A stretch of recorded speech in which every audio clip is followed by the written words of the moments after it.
हम सोने के गहने नहीं खरीदेंगे, सोना नहीं खरीदेंगे। विदेशी मुद्रा बचाने के लिए हमारी देशभक्ति हमें चुनौती दे रही है और हमें इस चुनौती को स्वीकार करते हुए विदेशी मुद्रा को बचाना होगा। अचानक नतीजे आने के बाद प्रधानमंत्री का ये कहना ये बड़ा ही चौंकाने वाला है। और एक बात मैं आपसे कहना चाह रहा हूं कि देश की ये बीजेपी की सरकार इस देश को छुपा रही है असल हालात और इकोनॉमी के बारे में। आप देखिए कि हम 104 tonne gold Bank of England से और बैंक ऑफ इंटरनेशनल सेटलमेंट से इस सेकेंड हाफ ऑफ 2025 में हमने उनसे ट्रांसफर किया है। तो ये चीजें हैं। अब देश को तकलीफ उठाने का वक्त आ चुका है, देश की जनता को, और उसको प्रधानमंत्री देशभक्ति से जोड़ दे रहे हैं। ये कैसा होगा?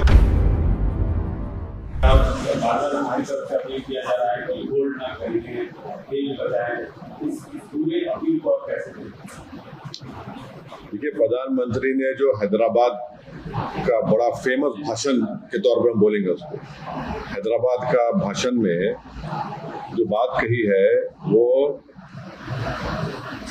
इस चुनाव जो प्रदेशों में चुनाव हुए उसके 6 दिन के बाद प्रधानमंत्री ने अपने हैदराबाद के भाषण में ये कह दिया सब बातों को। अब सवाल ये पैदा होता है कि आप प्रधानमंत्री देश को बता रहे हैं कि चुनाव चल रहा था तो मैं आपसे वोट मांग रहा था, और वोट मांगते वक्त मैं आपके नहीं कह सका कि चुनाव के बाद हम पेट्रोल, डीजल और एविएशन फ्यूल पर उसकी कीमत बढ़ाने वाले हैं। तो प्रधानमंत्री ने अब ये कह रहे हैं कि ये देशभक्ति की बात कर रहे हैं कि देशभक्त वो है जो इन सब चीजों को बर्दाश्त करे। तो मैं उसको कहता हूं कि ये भारत की जनता के लिए एक इनवॉइस आने वाला है अभी, और वो इनवॉइस ये रहेगा कि पेट्रोल, डीजल और एविएशन फ्यूल पे बढ़त होगी, बहुत उसकी कीमत बढ़ेगी। मेरा सवाल बीजेपी से ये है कि जब चुनाव चल रहे थे तो आपको ये सब नहीं दिख रहा था, और फिर पेट्रोलियम मिनिस्टर ने खुद पब्लिकली ये कह दिया कि नुकसान हो रहे हैं। तो भैया, चुनाव तो जब चल रहा था आप नहीं बोले। दूसरी बात यह है कि प्रधानमंत्री के हैदराबाद के भाषण के बाद 5.5 ट्रिलियन इंडियन मार्केट से वाइप आउट हो गया, और सबसे ज्यादा इसकी तकलीफ हुई है SBI को, टाइटन को, ABB इंडिया, इंडिगो को। क्यों? क्योंकि अब आप देखेंगे आने वाले दिनों में ये ऑयल पर कीमतें बढ़ेंगी। दूसरा ये है कि जब आप इतना बर्दाश्त किए, आप क्यों नहीं बर्दाश्त करते? अब तो वेस्ट एशिया में जंग तो खत्म होने वाली है, बिल्कुल सीज के करीब हो चुकी है। अब प्रधानमंत्री को क्यों ख्याल आ रहा है ये?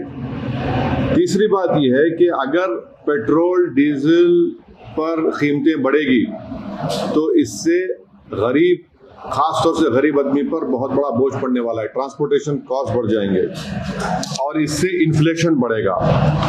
तीसरी बात यह है कि अभी जब ये बात कर रहे हैं प्रधानमंत्री हमारे रिजर्व्स के बारे में, अब आप देख लीजिए कि हमारे जो फॉरेन इन्वेस्टर्स हैं, हमारे विश्वगुरु हम बोलते हैं अपने आप को, फॉरेन इन्वेस्टर्स ने मार्च 2026 में 1 लाख करोड़ यानी $11 बिलियन को इंडियन मार्केट से लेकर चले गए। अब ये पैसा इसलिए निकाल रहे हैं कि ये भारत से मोहब्बत करते, ये इसलिए निकाल रहे हैं कि मोदी गवर्नमेंट इस बात को मानने को तैयार नहीं है कि हमारी माइक्रो इकोनॉमिक्स ब्लीड हो रही है।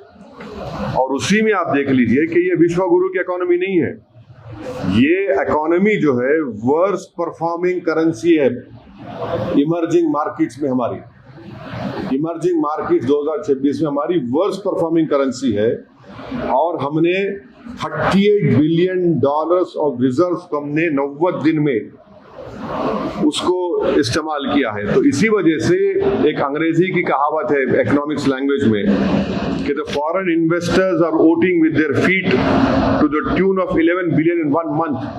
माने ये लोग जो है 1 लाख करोड़, उसको आप कन्वर्ट करेंगे रुपीस से डॉलर में तो 11 बिलियन उन्होंने ये किया। ये ईरान वॉर ने नहीं किया, ये ईरान अमेरिका की वॉर ने इसको एक्सपोज कर दिया है। अब इसका एक और वजह यह है क्योंकि हमने ट्रम्प को ये कह दिया है कि हम 500 बिलियन डॉलर का जो भी है उनसे सामान खरीदेंगे। अब हो क्या रहा है कि आज 90 कितना हो गया, 95 रुपीस के करीब, 95 के ऊपर हो गया है। तो अब जब हमने ट्रेड डील साइन किया यूएस से, हमारे यूएस से एक्सपोर्ट्स है 2025 में 39 बिलियन। अब क्योंकि अब 261 बिलियन नेक्स्ट 5 इयर्स में करना है, बादशाह सलामत को हमने, जो ट्रम्प आजकल अपने आप को शाहजहां जहांगीर बने हुए हैं, तो ये 239 बिलियन का गैप इस डील में है। तो इसीलिए अब हमको ट्रम्प को खुश करने के लिए खरीदना है। तो मोदी गवर्नमेंट की परेशानी हो गई है कि जितना डॉलर हम परचेस करेंगे, इंडियन रिजर्व हमारे उसमें कम होंगे। एनर्जी क्रंच है, तो एनर्जी क्रंच को ओवरकम के लिए ट्रम्प बोल रहा है कि मुझसे खरीदो आप, क्योंकि आपने ये ट्रेड एग्रीमेंट कर लिया है। तो ये बोलना चाह रहा हूं आपको कि प्रधानमंत्री कह रहे हैं कि सोना मत खरीदो, बाहर मत जाइए, एडिबल ऑयल कम करिए, फॉरेन गुड्स कम करिए। क्यों कह रहे हैं सब? ताकि उनके पास डॉलर बचे, ताकि वो ट्रम्प को ह्यूस्टन में दे सके।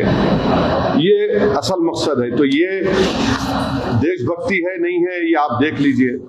अब एक और बात आ जाइए गोल्ड पैराडॉक्स के ऊपर। हमारे पास जो गोल्ड है, मार्च 2026 में आरबीआई के पास 77% of total gold reserve domestically था। जो 23 में 38% था, वो बढ़ के अब 77% हो गया।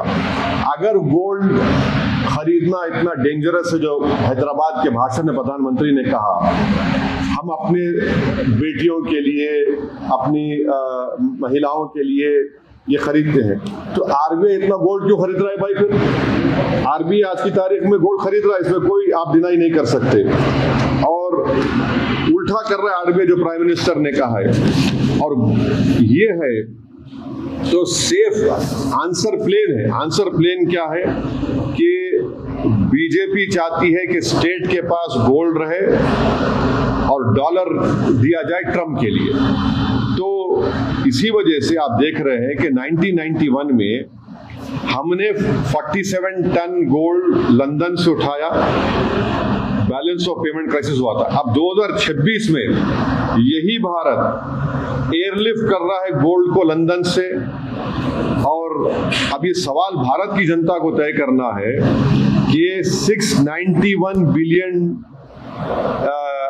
के रोबस्ट रिजर्व्स हमारे पास हैं, और हम एक बुलियन होम लाइक कंट्री इतना है, तो हमको ट्रबल क्यों हो रही है सर?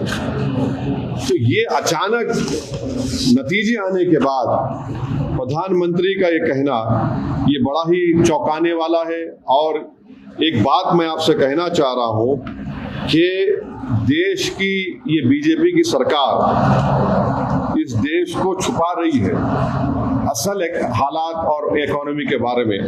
आप देखिए कि हम 104 tonne gold Bank of England से और बैंक ऑफ इंटरनेशनल सेटलमेंट से सेकेंड हाफ ऑफ 2025 में हमने उनसे ट्रांसफर किया है। तो ये चीजें हैं।